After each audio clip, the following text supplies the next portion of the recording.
सोना काफी महंगा हो गया है। जब हम सोना खरीद लेते हैं तो वहाँ हम लॉस में चले जाते हैं। सोना खरीदने में प्रॉफिट है तो गर्दन पे पहनेंगे ये ऐसे, बड़ी महंगा है गई। अरे अब ये मेरे भाई की शादी, भैंसुरे चढ़ाता है, अब तो नियम कानून हम लोग फॉलो न करेंगे जी, तभी ना हमारा पता है। सोना अभी कितना रेट हो गया है? बहुत महंगा। तो भारत में सोना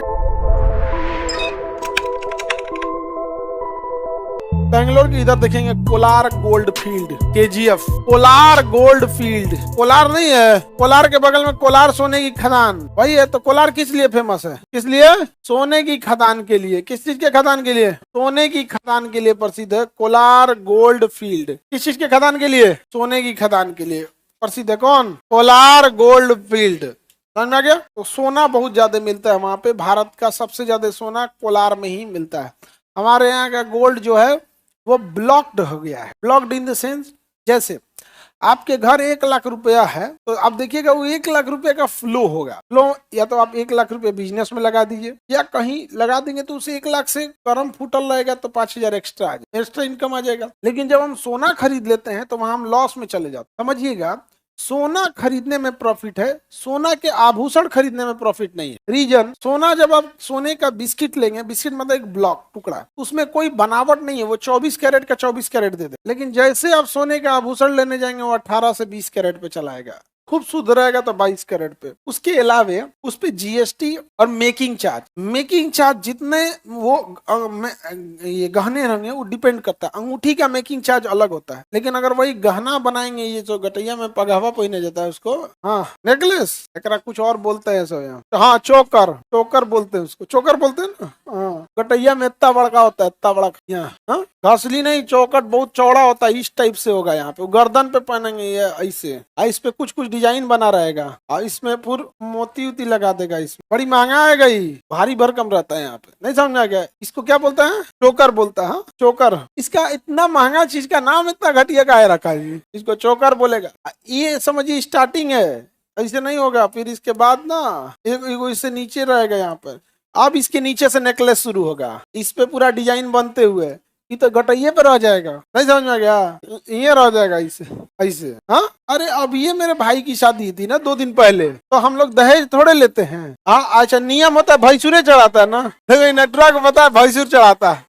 हाँ जी भैंसुरे चढ़ाता है। अब तो नियम कानून हम लोग फॉलो न करेंगे जी, तभी ना हमारा पता है। हाँ इस 3 लेयर होता है। यहाँ रहेगा चौकट, एक थोड़ा सा लंबा रहेगा, एक मिडिल लेवल का रहेगा, 3 1 2 मतलब 3 लेयर का रहेगा बड़ा। उस पर कारीगरी लगा रहेगा उस पर यहाँ पे। तो हमको तो इधर रहता तो हमको आइडिया लगा यहाँ पे। सोचो जिसको दहेज लेता होगा उससे लड़कियां से खरीदवाता है सुनी सो। बाप हो बाप, कैश लेता है दहेज में खरीद के दे देता है। अरे तो नहीं, बाप रे बाप, देख रहे हैं कैश लेगा खरीद के दे देगा उसको। ऐसे होता है। हाँ सर दहेज हम लोग गिरे हुए नहीं है, हम लोग दहेज नहीं लिए, हम लोग गिरे हुए नहीं है। बाकी देखो गरीबी अमीरी दिमाग से होती। आप कह रहे हैं कि गरीब रहते तो आप भी लेते, मतलब गरीबी इस बात का तुम्हें लाइसेंस दे दिया कि किसी का दिल दुखा के पैसा ले लो। गरीबी इस बात का लाइसेंस दे दिया कि किसी का पॉकेट मार लो। गरीबी इस बात का लाइसेंस दे दिया किसी का कुछ हड़प लो। गरीबी इस बात का लाइसेंस दे दूसरे का खेत जोत लो। गरीबी अभिशाप है, इससे जितना जल्दी निकलो। क्या कह रहा है कि गरीब रहते तो आप भी लेते, मतलब समझिए दहेज लेने के लिए गरीबी को बहाना बना रहा है। हाँ तो तुम गरीब हो के अगर दहेज लेने में तुम्हें ऐतराज नहीं है तो अमीर को रिश्वत लेने में भी नहीं है। तो एक अधिकारी जब रिश्वत ले लेता है तो वो भी कहेगा कि तुम गरीब हो, रिश्वत नहीं ले रहे हो। अमीर रहते, अधिकारी रहते तो तुम भी लेते। सोचो तुम गरीब हो, अगर गरीब हो के ये कह रहे हो कि गरीब रहते तो आप भी दहेज लेते, मतलब तुम पैसा कमाने के लिए अपने पोजीशन का फायदा उठा रहे हो। तो डीएम भी कहेगा कि तुम भी डीएम रहते तुम भी रिश्वत लेते, फिर तो तुमको लहर जाता है कि बिना पैसा काम नहीं होता है। देखो गरीबी मानसिकता से होती है। देखना कुछ गरीब लोग होंगे, लोग जिनमें हमेशा एक चीज की आदत होगी कि मेहनत करना चाहे, और एक होंगे कि कुछ और मिल जाए। ऐसा नहीं होता है। कोई नहीं रहता तो नहीं चढ़ाते लोग, कम चढ़ाते। ऐसा थोड़ी है कि वो जरूरी है, विवाह उससे थोड़े होता है, कोई जरूरी नहीं है ना। हमारे पास जब पैसे नहीं रहते थे उस समय भी रक्षाबंधन होता था। उस समय के रक्षाबंधन में इतना पैसे नहीं होते थे कि लड़कियों को भोजन कराया जा सके। तो एक तो 100 रुपया का ना सेलिब्रिटी पैक आता है चॉकलेट का, हाँ वो वही दे दिया जाता था। पैसे नहीं थे लेकिन उतने ही श्रद्धा से रक्षाबंधन मनाया जाता। आज संस्था बड़ी हो गई है तो रक्षाबंधन वैसे ही मनाया जाता है, थोड़ा खर्च ज्यादा होते हैं लेकिन रक्षाबंधन ही रहता है। समझ में आया ना? तो ऐसा नहीं होता है। आपको आज दिख रहा है, आज से मतलब आज से 8-10 साल पहले भी मकर संक्रांति के टाइम पे दही चूड़ा खिलाया जाता था। उस समय इतना पैसे नहीं होते थे, इसलिए अगल बगल में कहीं से आदमी थोड़ा बहुत दही मंगा लेता था और 25, 30, 50 जो भी बच्चे रहे आदमी सोचता था कि चलो भाई खिला के भेज देते थे। आज रहता है तो पहले ऑर्डर करके बोल देते हैं। मकर संक्रांति में दही चूड़ा का ऑर्डर दे दिया गया होगा, चूड़ा तो मिल जाता है, दही इतना जल्दी नहीं मिलता है ना, और उस दिन और डिमांड रहता था। ऐसा नहीं होता बाबू, गरीबी बहाना बनाएंगे तो थोड़ी होगा। आगे बढ़ते हैं। तुम लड़की लोग से हम एक बात बोलते हैं, एकदम ध्यान से सुनना। जो दहेज लेना उसको दिखा देना कि तुम क्या हो, मतलब ना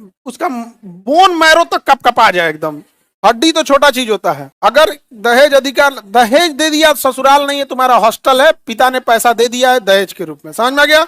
हॉस्टल में कैसे रहा जाता, हु आर यू, नहीं समझ में आ गया?